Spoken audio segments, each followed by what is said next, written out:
Can I? Can I save up for it?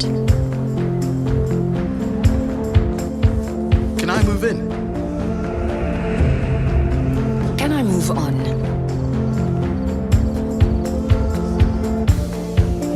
Can I secure his future? Can I keep it in the family? Can I bank here? Or even here? Can I keep my money safe? Can I get a little extra? Can I ask her?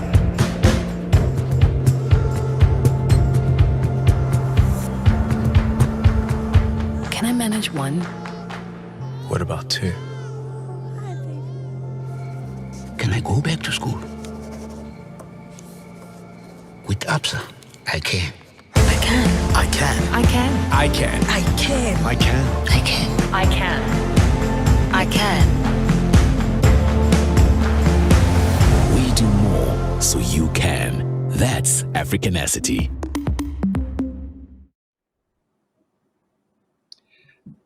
Good afternoon, welcome, and thank you for joining us for this very exciting webinar on powering Africa's growth. For those who have not had the pleasure of meeting us yet, my name is Shirley Weber, and I'm coverage head for natural resources and energy for corporate and investment banking offering at ABSA.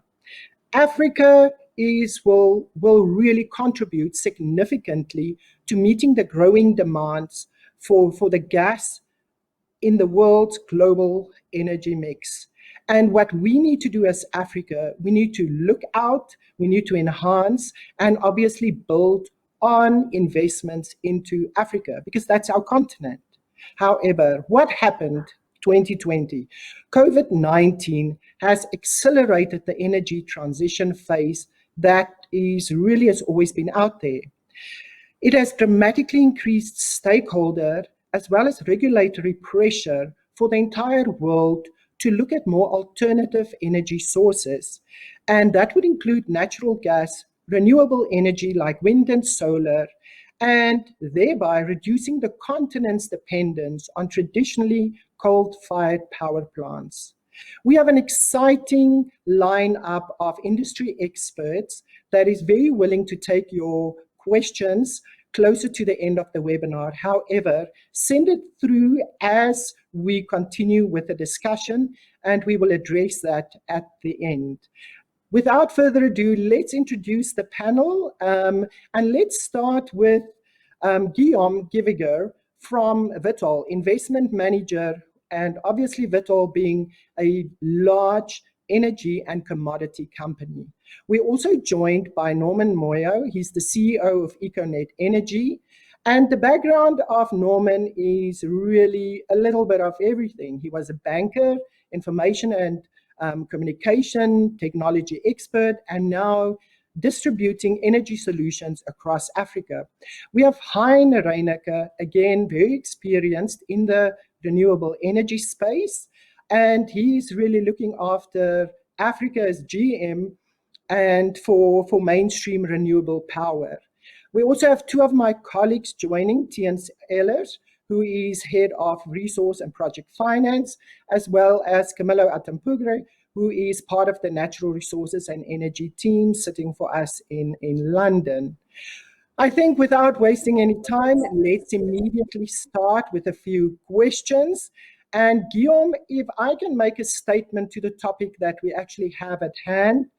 We've seen many independent oil companies obviously pledging to increase low carbon investment, reducing production, etc. However, the question remains, are they moving from big oil to big energy?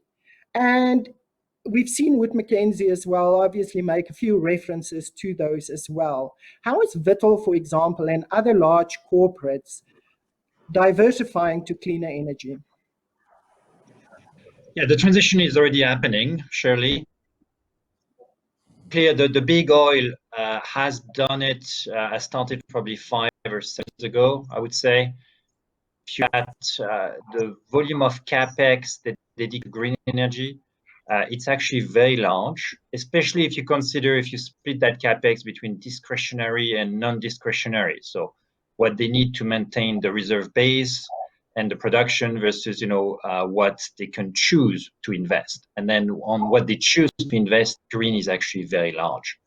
On our side, this is already happening as well in two steps. The first was to accelerate our gas transition, and we have grown our portfolio of LPG and LNG considerably in the last 3 or 4 years. And the same is happening now on the green power side. We will make announcements really soon, but we have about today 500 megawatts of renewable power under development. You will see a multiple of that being announced in the next 12 to 18 months.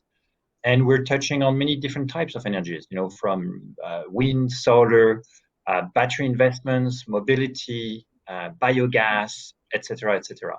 So the diversification of the portfolio is happening very fast. Thank you, Guillaume. Camillo, let's maybe move over to you. We've seen a dramatic reduction in the oil price, Brent and WTI, over the last few months. Does this lower, longer oil price and peak oil mantra sign an end for Africa for any large investments or deep water prospects happening? I think in your response to us, maybe touch a little bit on the ESG as well, for guidance to the audience as well. Sure, and actually, it's a great question, and it kind of feeds off the back of what Guillaume was saying around the energy transition. And we've seen, obviously, with oil price levels, due to COVID, but also due to the supply war between the Saudis and Russians earlier this year, that prices have been quite low, and this has an impact on investments in the African continent.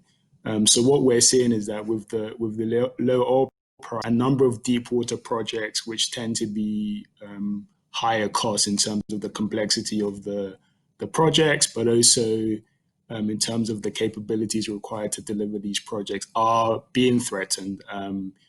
Typically, you have operating costs, north of $20 per barrel for some of the complex projects. And so when oil prices dip below $30, those become a lot more at risk of being unprofitable. So clearly, where the oil prices are has a massive challenge on those projects. I think if we try to be a bit more positive around the sectors, that companies are adjusting to the oil price. They're cutting back on some of their operating costs. This in turn will require governments to also play a role within the African continent to really encourage some of the investment in projects. And this basically means taking into account adjustments to their fiscal terms, making it a lot easier for companies to do business in their countries. And that in turn will allow a lot more investment going into those projects. You also mentioned around ESG, and clearly, as this is high on the agenda of a number of companies. We must remember that the big IOCs account for over roughly 7% of Africa's production, and these IOCs are under enormous pressure from their shareholders in order to meet a low carbon environment in terms of the energy value chain. I think it's important to also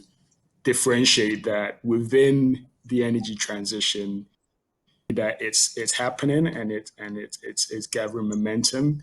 But there are two camps. You have the European IOCs who are very focused on a very rapid transformation, and then you also have some of the American IOCs who see the transition happening, over a longer period of time. So you've seen BP have recently announced that they are focusing on a net zero emissions target by 2050, so that in 30 years' time.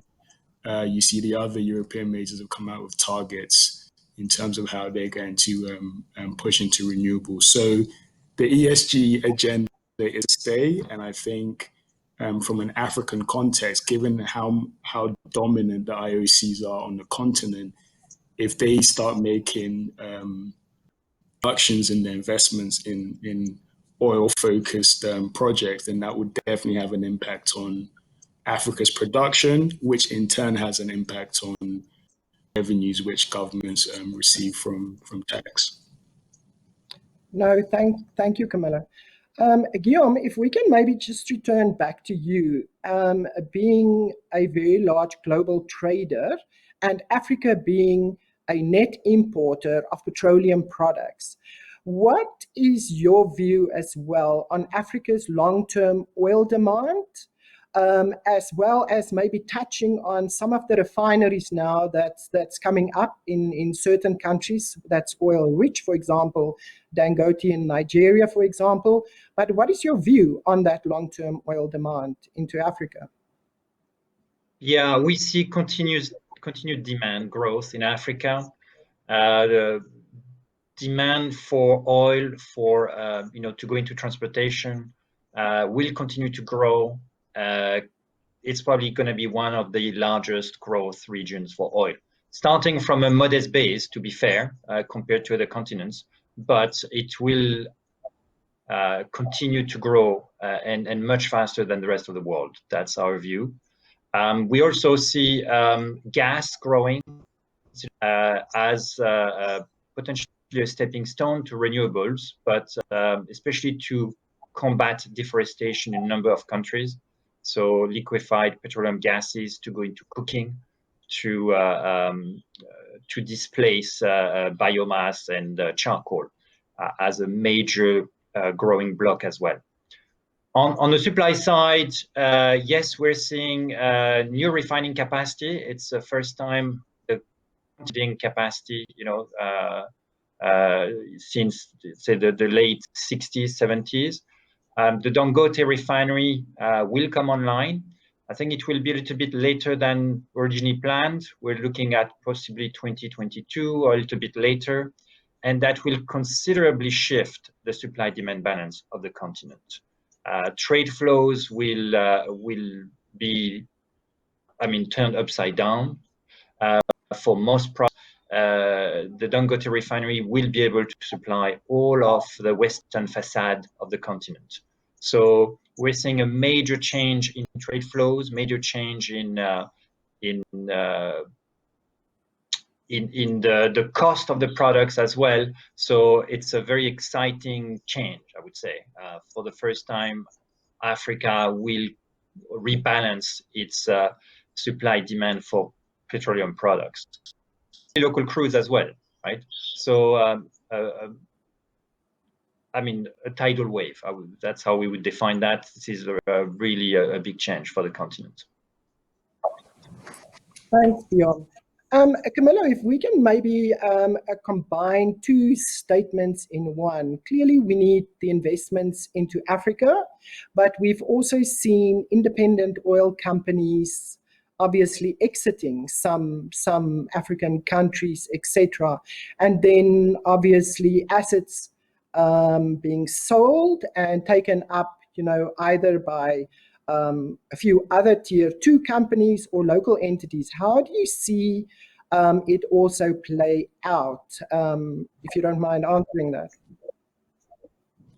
Yeah, definitely. So clearly for the IOCs, as we outlined before, they're under pressure to produce short-term returns for their shareholders, but also there's a big push on the low carbon intensity of their business. So clearly, when you look across their global portfolios, Africa is a region where, in terms of carbon emissions, too high in terms of their portfolio. So they are looking at ways to divest assets. What we see happening in terms of divestments is that a number of new players are coming along. So where we're having private equity-backed vehicles under less pressure compared to the publicly listed IOCs in terms of their shareholders' requirements for the low carbon intensity. We think there's some national oil companies, both African national oil companies, but also Asian national oil companies and Middle Eastern national oil companies, which are looking with a lot more interest in Africa. We've also been seeing some of the Russian players like Lukoil investing in Africa. So the gap which the IOCs will leave when they reduce their investment in Africa can be met by some of these new players. And you even, and Guillaume can specify whether some of the traders like Vitol, who are seeking to access barrels, will also step in and providing financing for some of these new players to play where the majors once did. Thanks, Camillo. I think linked to the investments, I mean, the African governments do need these investments. What do they need to do differently to ensure that they attract one country attracting, versus another country attracting? What must governments do to actually get that right? Yeah, Shirley, that's a very good question, and is one which I think a number of governments are having to really think very seriously about, given the energy transition. And I think the first thing which is on a lot of investors' mind is around the fiscal and regulation around the oil and gas industry. Some of the African countries tend to have the highest government takes globally. You look at projects across the globe, they're fairly high, which is a disincentive for investors who are taking risk to develop these projects. So I think re-looking at the fiscal terms is very important. Secondly, creating the right environment for business to be done easily. When you look at the UN index of ease of doing business, you see a number of African countries at the bottom of that scale. So really steps to make sure that the ease of doing business can be improved, reducing the requirements on investors upstream in terms of bringing in the services required for them to develop those assets will be very important.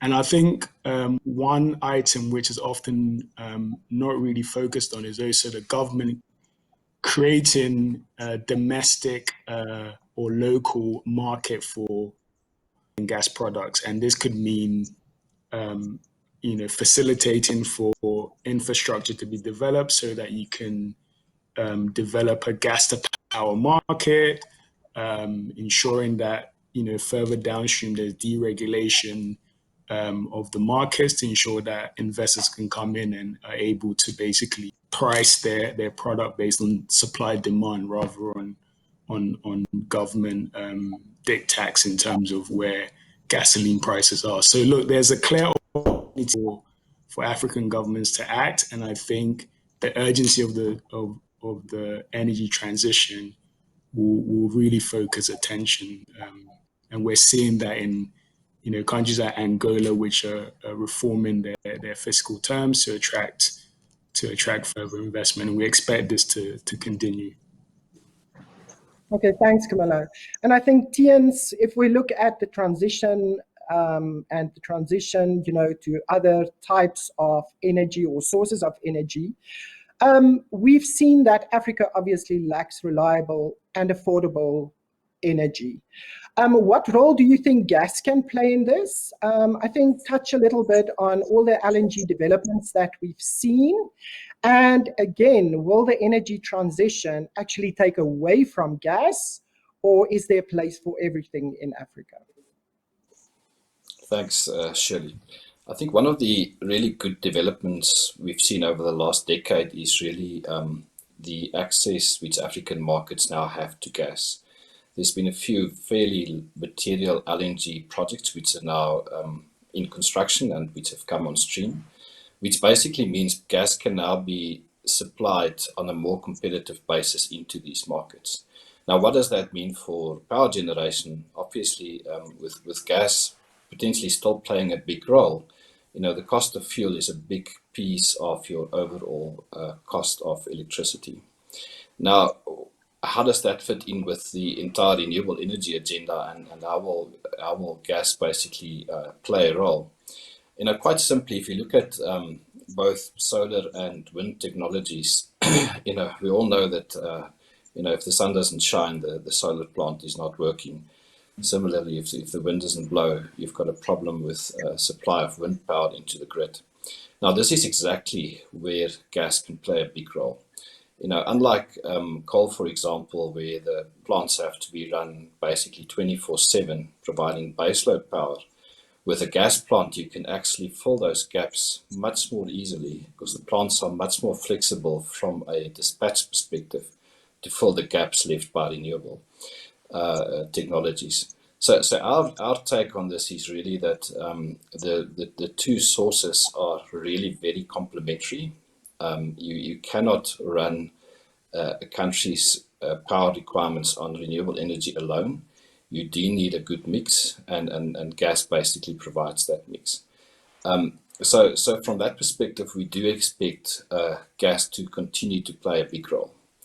I think looking slightly longer term into the future, we've also seen the cost, for example, of storage and specifically battery storage reducing quite significantly over the past really 3 to 4 years. Now that it's still probably on the more expensive side compared to other technologies, but our expectation is that over time, with the cost of battery storage dropping, we do actually see that countries and governments will start making more use of storage technologies, which potentially over the longer term may potentially negatively impact gas specifically. But this is really going into the future, and more work really needs to be done on the technology to bring the cost down to make it more affordable. Just in terms of getting these projects off the ground, in terms of what governments can do, we've seen in South Africa, and this is really the first step for any government looking at sort of completely fulfilling its power needs. It's first got to do a proper assessment of what the power demands for the country really will be over the long term. If you look at the South African example, for example, they've done a good forecast up to 2030 in terms of the country's, basically requirement for power, and taking into account older technologies which are sort of dropping off. If you look at the old coal plants and exactly how those will be replaced. And we can see in this mix already talking about power transition that the vast majority of new technologies which will come onto the South African grid, we all know that will be renewable energy.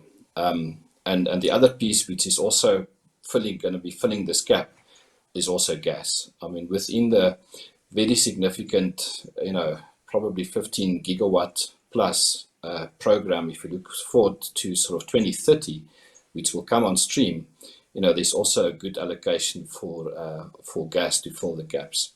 So that's quite exciting for us, and I think it talks quite nicely that African governments are realizing that with the cost of renewable energy technologies dropping, that they still need to fill the gap, and this gap, at least in the short medium term, will likely be filled with gas. Thanks, Dean. That's quite a comprehensive answer. And leading then to you, Norman, obviously being in the renewable space as well, how do you see the role of renewable energy addressing, for example, the Africa's power needs and touching on what Tiens have mentioned? And then looking at maybe, for example, mines, and sometimes they're remotely located, they're relying on captive power solutions, etc. Can renewable energy technologies actually play a big role in off-the-grid power and supply to these mines, for example? Yeah, thank you, Shirley. Yes, I think I would start by stating the obvious that I think energy is a bedrock of an economy. And if there's one thing the continent needs to start fixing or get the grip around, is to fix the energy crisis. It's a crisis that could actually take us back many, many years from a developmental perspective. But then, as we say, you don't waste away a crisis. So we think when we believe this crisis presents an opportunity for us to leapfrog a lot of challenges that we have from an energy perspective. That also includes re-looking at beyond the grid. We need to almost go past the grid. You said I've been in the telecom space for nearly 20 years. So we had that situation 20 years ago when we had only the fixed line operator in the continent. Today, we have got GSM operators and the entire telecom infrastructure has transformed thanks to the adoption of new technologies, but also infusion of the private sector to really unlock value in this particular space. So we've got simple technologies such as the solar technology. First and foremost, the price has gone down by nearly 80% in the past 5 to 6 years. Okay, that's a reality. It's not fiction, it's a fact. And secondly, the continent has got plenty of real estate. We don't struggle from real estate. Okay, the rest of the maybe Nordic countries could complain that we don't have enough real estate, but we do have it in Africa. We also, we've got a lot of sun. So we now need to improvise and see how we can build a hybrid solution that leverages on the existing resources such as the solar resources that we have, but also ride on the existing infrastructure that's already built. So most of Africa has got a very decent distribution network. South Africa in particular has got one of the best distribution infrastructure. Now, every farm out there can actually generate energy. It can even put that energy onto the grid, and any mine can actually draw on that energy during the day. So you're leveraging on an existing asset. Remember, energy is in 3 phases. There's the generation, there's the distribution, and then there's the consumption. We do have challenges with generation in Africa, at least in places like South Africa, Zimbabwe, Zambia, Lesotho, and the like. We don't necessarily have such a problem in the distribution. We've got a decent infrastructure. It's different in other parts like West Africa, where even distribution is a challenge. So we have got challenges with distribution, with generation. We don't have so much problems for the distribution infrastructure. We are unfortunately very worse at consumption because we don't have any energy efficiency platforms built into our ecosystem to date.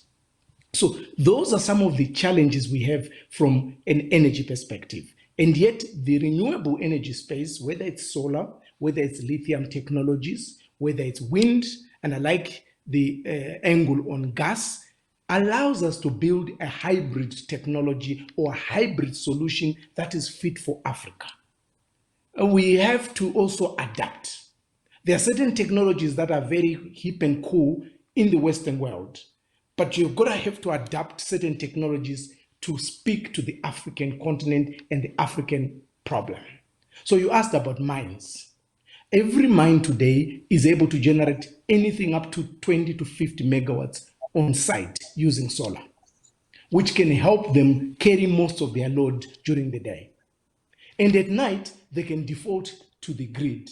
If the mines adopt such an attitude, you will notice that the impact will be significant. Now, what we do as a business is we provide that bridge to allow that transition. That also includes financing some of these mines in case they don't want to put their capex into non-core business. Because remember, energy is not a core business for any mine. It's an accident of history. They have to worry about energy simply because it's not working properly. Their compatriot or competitor out there in the world doesn't worry too much about energy because it's provided for. It's there, it's available.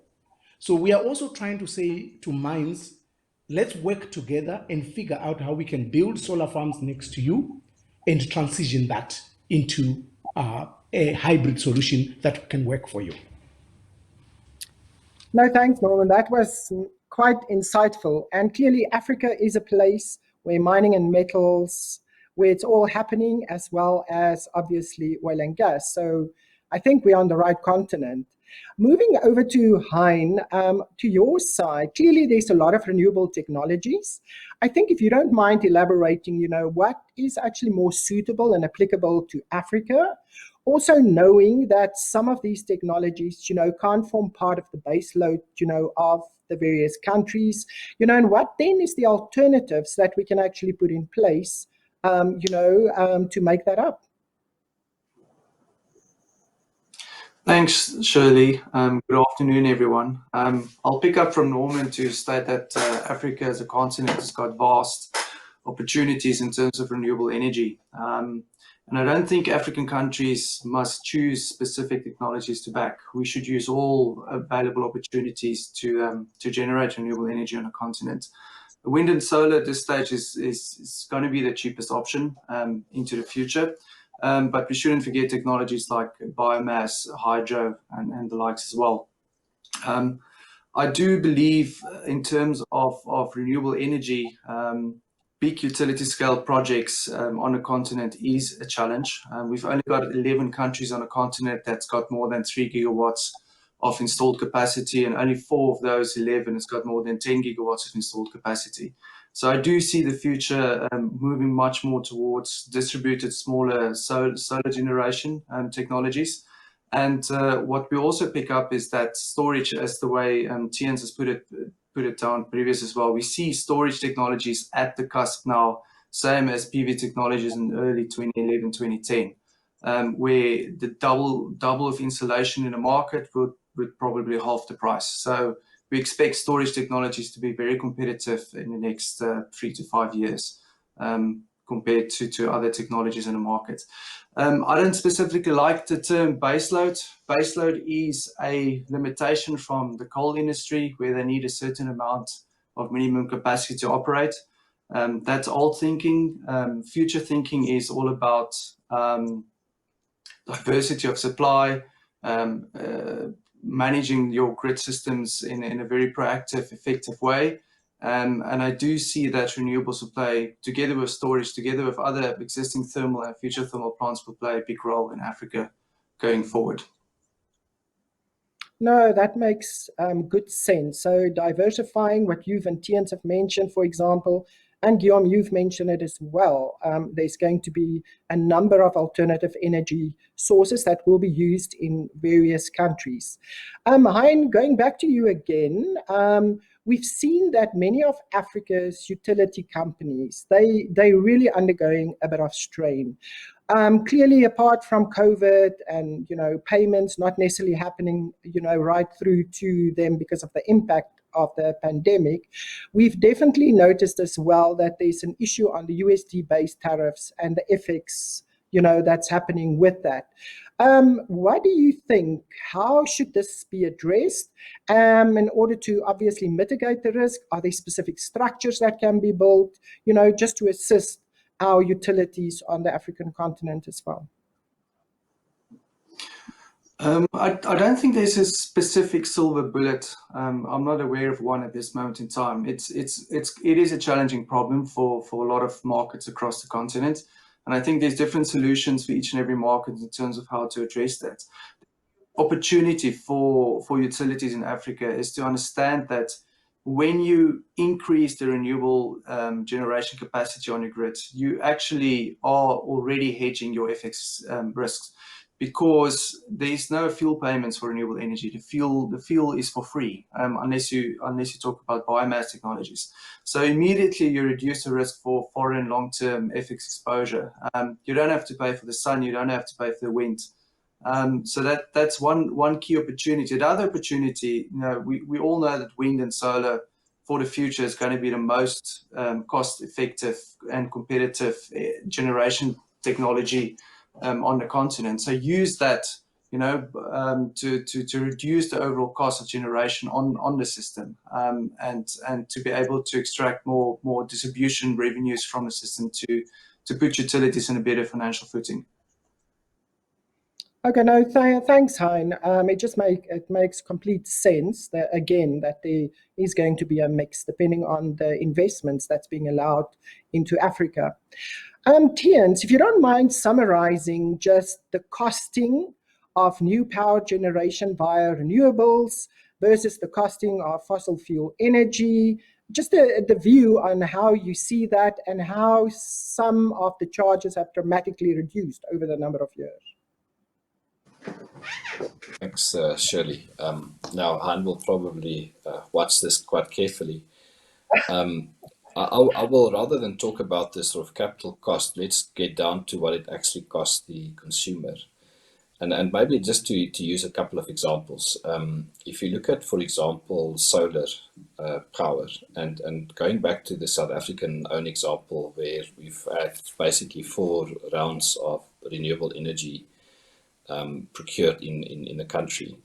I mean, the cost of solar power from the very first round where we procured it for the first time in South Africa, basically reduced more than 4-fold.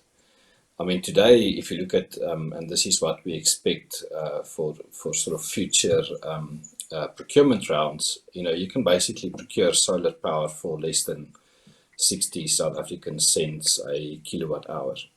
In dollar terms, we've seen in many African countries where these projects typically are being procured on a competitive bidding exercise, that many bids come in below 3 US cents per kilowatt hour. Now that is significantly lower than the cost of new baseload power, for example, if you compare to coal. In the South African sense, that will be way over R1, probably around 50 per kilowatt hour. So already you can see from an end tariff perspective to the consumer, it's basically a no-brainer. The flip side to that is, and Hein also touched on this, renewables cannot provide what we call sustainable or a baseload solution. So, but those issues can also be dealt with, and again, reiterating what Hein was saying, it can be managed in a number of ways through basically having more smarter grids and integrating the projects in a proper way and managing your sort of supply-demand balances on a more dynamic basis. But the reality today is surely that because the fuel source is for free, you don't sit with that massive fuel component. And maybe just talking about the risk of FX and the like. One of the big concerns when it comes to power generation and the cost of power generation in Africa is exactly the exposure to African governments having to pay for these projects in dollars, where they sell the power basically in local currency. That impact is reduced to some extent, where you don't have to pay for the fuel, but you still have to pay for the capital for the deals. Now, our end game, and this is really where we hope the bank can play a more meaningful role, is to actually assist in developing those local capital markets across Africa, so that over time they can actually start raising more of the capital for these projects in country, in local currency, basically reducing their exposure to dollars or euros or pound financing and protecting the economy. In the South African context, our government has been able to do that very successfully, but we've got deep rand capital markets, and all the financing is raised in rands. So we don't have exactly the same problem. So I'll pause there, Shirley, but maybe just the final takeaway for me is, renewables, the way we look at it, is really a no-brainer for Africa based on the tariffs. No, thank you, Tiens. Hein, I don't know if you want to maybe add to that, just briefly, as well as Norman, just thereafter. Yeah. Look, I mean, Tiens is exactly right that we don't have that issue in South Africa, and the challenge is creating or raising the capital in the local currency and local markets, and that's why we support the efforts of institutions like ABSA to go and create those capital markets in those areas. Looking at renewable energy, specifically solar as well, the infrastructure, the logistics required to build these plants in African continent requires a lot more of local expertise and local effort compared to importing equipment into the market or expensive logistics across the globe. So you can internalize a lot more of the local spend or local content into that market, which is quite beneficial to a longer term strategy for FX risks. No, thank you, Hein. Norman, maybe just a remark. Yeah, so I would just add, thanks, Hein, to highlight, I like the concept of hedging against forex exposure by utilizing an existing infrastructure and an existing resource that doesn't require us to expand with the forex that we don't have. But I think key is they easily, if you connect 1 million homes in South Africa today, you could actually go a long way towards alleviating level 1 of load shedding. If we connect 100,000 to 200,000 commercial buildings and government buildings in Africa today, that could change dramatically the landscape of energy. I think there is a need for us to reimagine how we address the energy crisis in the continent. As people talk about taking jobs away from the coal. No, we never take jobs away from the coal when we adopt new technologies. We never took jobs away from people when we started telecoms. Neither are we going to take it in the energy. If any, we're going to open up the economies in such a significant manner that it will actually lead to an increase in job creation. Immediately, it will be just in the deployment itself, the maintenance, and automating and making every building in Africa smart. That is a lot of work that will create a lot of employment. And certainly, as I said, it is the bedrock of the economies. So it needs to be addressed. And let's not try to be too creative about solutions. Let's work with what we have in abundance. Thank you. Thank you, Norman. Then just moving over maybe to a financial institution point of view. Tiens, from your side, how do you see financial institutions or investors changing their approach to projects in Africa? That COVID, or has COVID, because we're still going through that, having a big impact on that? Yeah, surely we all know the dire effects which COVID has left in all across the world. We actually want to turn this around slightly and more look at it as an opportunity. What South Africa and what African countries desperately need is new capital investment.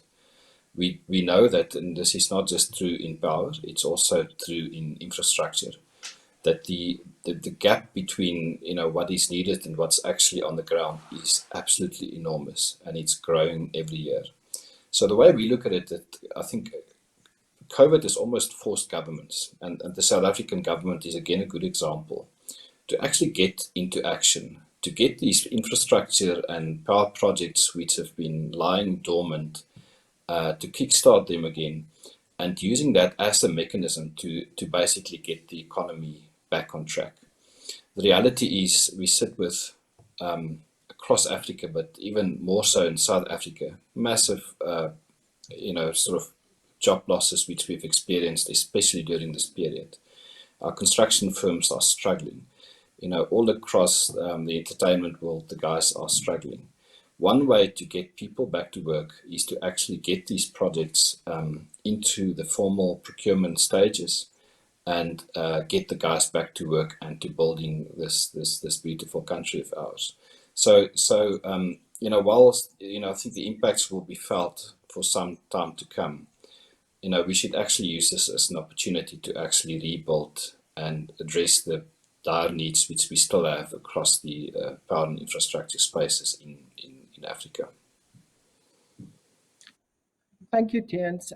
Camillo, from your side, what have you seen banks doing for sustainability of the resources sector? Has there been a change? So look, I think from the banking side, ESG has always been on our agenda. When we look to finance projects, we follow the the IFC standards. We'll obviously adhere to the World Bank equator principle. So from a banking perspective, that has always been inbuilt in how we make decisions on projects. I think the big push around the ESG has been, primarily from the equity side, which is now at the fore in terms of the agenda.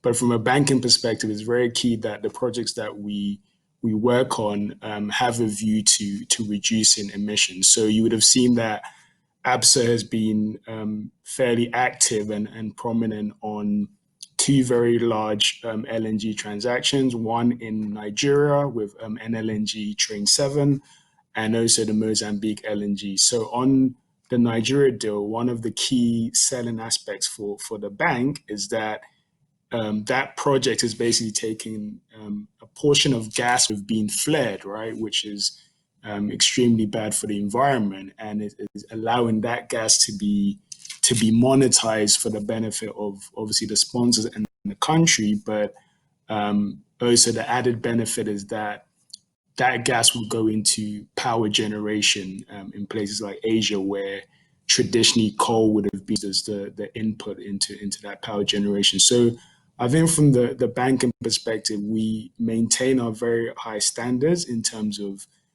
ensuring that we tick the boxes. But I think as an African bank, we also need to recognize that oil and gas and gas in particular is an important revenue source for me. So we shouldn't, we do focus on the environmental side, but we should also remember the social side. So governments like Nigeria depend, I think over 90% on oil and gas for their FX revenues, and that has an implications for their budget, and that has an implication on for the people of that country. So as we make decisions, we definitely ensure that we meet those standards, but we're also very aware that in Africa, we cannot deny governments of one of their primary sources of income, and hence, ABSA continues to support the oil and gas sector in a responsible manner. Thank you, Camillo.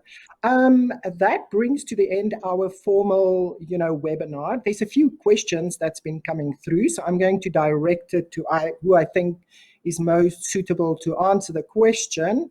And Guillaume, you must make yourself ready, because the first question is addressed, in a trader capacity. And the question really, and let me just quickly relook, it says they've seen many traders, including yourselves, announcing, a diversification, which we've touched on, to more renewable energy. I think we've discussed it, during the session, but who do we think is going to win ultimately? Is it going to be renewable energy? Is it going to be fossil fuels? And I think if you want to put timelines to it, that's all good to us as well, but that was one of the questions. For at least a decade and a half, okay? Renewable will be complementary and will grow in the portfolio. So I wouldn't be surprised if in major energy players, renewables account for, 5, 10, and then, 40% of the total balance sheet. I think the returns are a little bit lower than for oil and gas, so you should see a lower share of profits. But no, it's inevitable, it's coming, and you'll see a very fast acceleration next decade. Okay, thanks, Guillaume. Good answer there. We've got one other question coming through, and I think I'm not going to address all the questions. Just our view on the oil price for the next 12 months. And unfortunately, Tiens, you're going to get this question. What is your view on the oil price for the next 12 months? Shirley, you're asking the more the renewable energy guy about the oil price. I think this one should go to Camillo. I don't, unfortunately, have a crystal ball. I think all that we can hope for, obviously, if you look at it from the perspective of the oil companies, clearly they are expecting hopefully things to get better in the medium term. If I look at it from a personal consumer perspective, clearly you want it to remain as low as possible. But I think, Camillo, you got to help me out here. You are the oil and gas man. Camillo, Sure. your view for the next 12 months? Yeah, so yeah, thanks, Terence, for that one. Look, equally, I don't have the crystal ball, but I think from following the market, from speaking to our clients, I think the oil price will be range bound. So we expect it to be around that $40 range for the next 6 to 12 months. I think one of the key drivers of where the oil price is at the moment is obviously how the world is dealing with COVID, right? I think if we're able to get a vaccine and people start coming out of the lockdowns, you're going to see demand for oil either back to pre-pandemic levels or very close to that, and that really shows an oil price, above $40. But at the moment, and Guillaume can probably add to that, is that a lot of the traders are of the view that until this, we can come COVID or mitigate the impact of COVID, putting countries into lockdown and impacting economies, the $40 range is where the price will be. On the positive side of that is that, for a number of oil and gas assets are still profitable at $40 per barrel. And I think it will go to testify, whether governments in Angola and Nigeria see this crisis as an opportunity to really reform their oil and gas sector and bring down the cost of doing business in their countries, and that will then encourage more investment. So yes, unfortunately, the $40 barrel of oil is here to stay for the kind of near term. But I think if you look at a post-COVID environment, the supply-demand balance sees oil prices trending a bit higher than where we currently are. Thank you, Camillo. Maybe a few closing remarks. Guillaume, if we can maybe just start with you with a closing remark on what we think, or what you would think, climate change how will climate change impact investment into Africa and into energy? I think we'll see the growth of renewables in Africa, like everywhere else. I think it will be quick at the beginning, then it will be slow because the systems will need to absorb that tranche of renewables, and there's very little spare capacity to absorb the intermittency. And then maybe in a second phase, a little bit delayed, another growth spurt. So that's inevitable. I think Africa will see a lot of investments on the carbon side. We'll see a lot of carbon projects in Africa around protection of forests, reforestation, switching of fuels, and so on. And I think that's happening now. And you'll see it will be probably the most fertile continent to absorb carbon projects.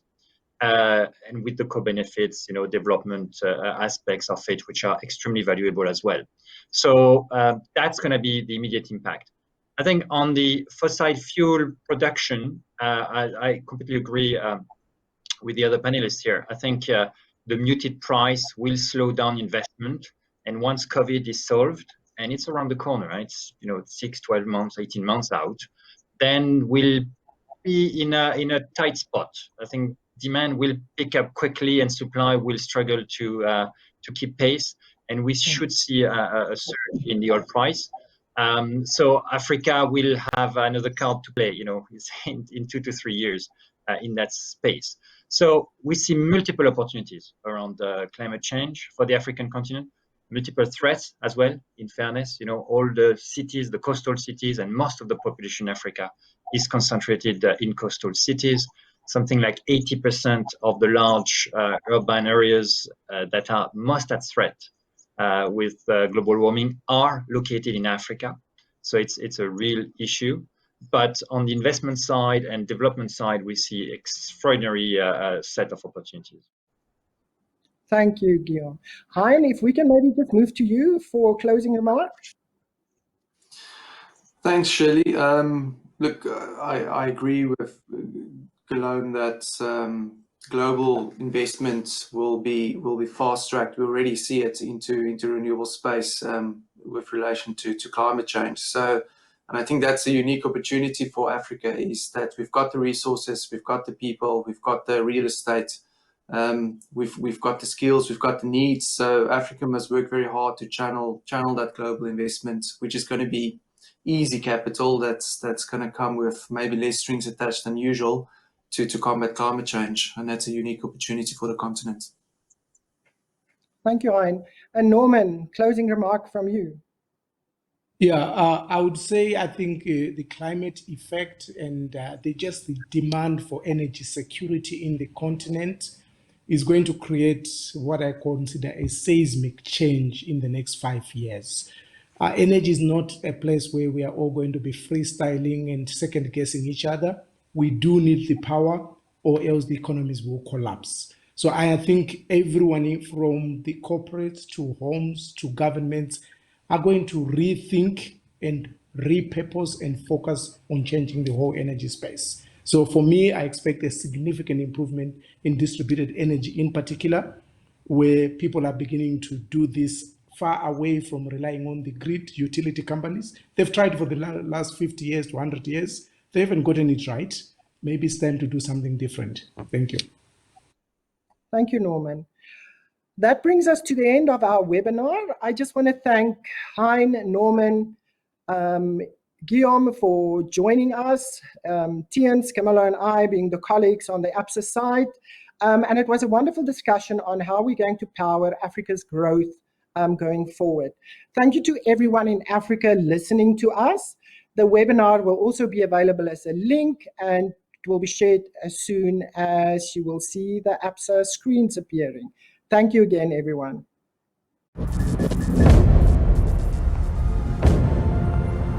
Can I? Can I save up for it? Can I move in? Can I move on? Can I secure his future? Can I keep it in the family? Can I bank here? Or even here? Can I keep my money safe? Can I get a little extra?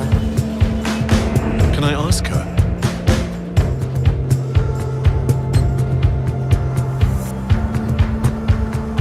Can I manage one?